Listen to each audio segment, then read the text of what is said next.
La matinale de Radio Classique avec David Abiker. 7h42, l'écho du monde avec Christian Macarian. Bonjour Christian. Bonjour David. Pour son premier déplacement officiel en tant que souverain pontife, Léon XIV a choisi de se rendre en Turquie, où il est arrivé hier, puis au Liban.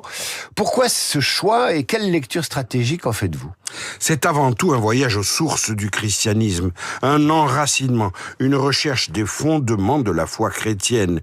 Et on peut mesurer là la nuance avec son prédécesseur, le pape François, qui avait choisi le Brésil comme première destination, visite missionnaire alors pour un jésuite dans le Nouveau Monde.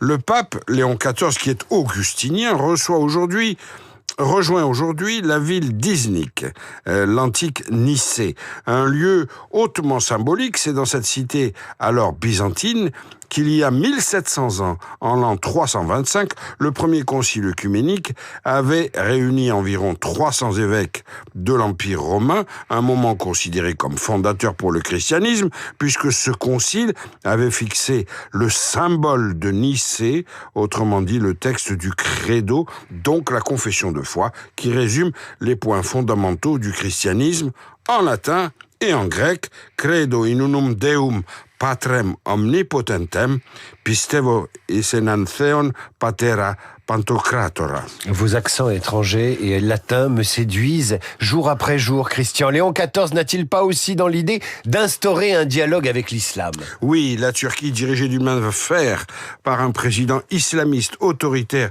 depuis près de 23 ans, ambitionne de porter haut la bannière de l'islam dans un esprit de restauration du sultanat, on se demande même si c'est pas une restauration du califat, qui fit la gloire de l'Empire ottoman. C'est dans ce sens que Sainte-Sophie de Constantinople et Sainte-Sophie d'Iznik ont été inaugurées par M. Erdogan en mosquée, alors que c'était des musées.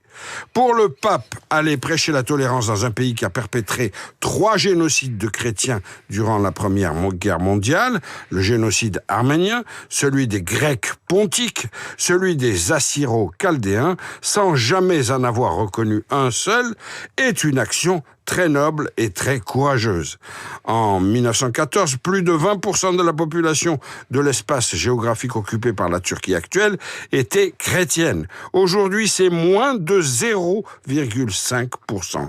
Quant aux catholiques, bien moins nombreux que les orthodoxes, ils ne représentent plus que 0,04% de la population.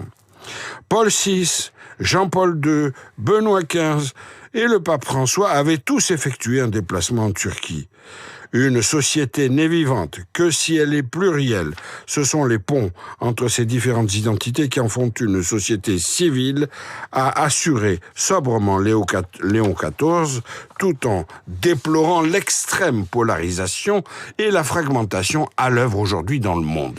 Est-ce que ce voyage du pape n'est pas aussi destiné à défendre les chrétiens persécutés dans le reste du monde ? Oui, par sa présence en Turquie, le pape envoie un message très clair. Les chrétiens sont trop souvent menacés, en particulier dans certaines sociétés musulmanes, pas toutes, où ils se trouvent en minorité. C'est vrai au Pakistan, comme au Nigeria, sans parler de l'horrible période où Daesh a ensanglanté le Moyen-Orient. Le premier pape américain poursuivra son déplacement au Liban, où une messe sera célébrée sur le site de l'explosion du port de Beyrouth.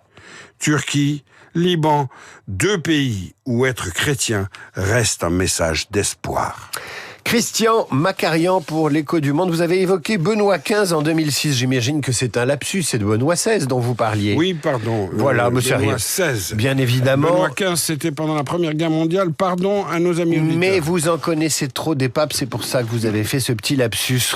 Vous retrouvez l'intégrale des chroniques géopolitiques de Christian Macarian sur l'application Radio Classique et devenez incollable sur les crises internationales et les nouveaux équilibres politiques du monde. À lundi, Christian. À suivre Marc Bourreau qui consacre son journal imprévisible au service national qui n'a pas toujours été volontaire. Radio Classique 7h.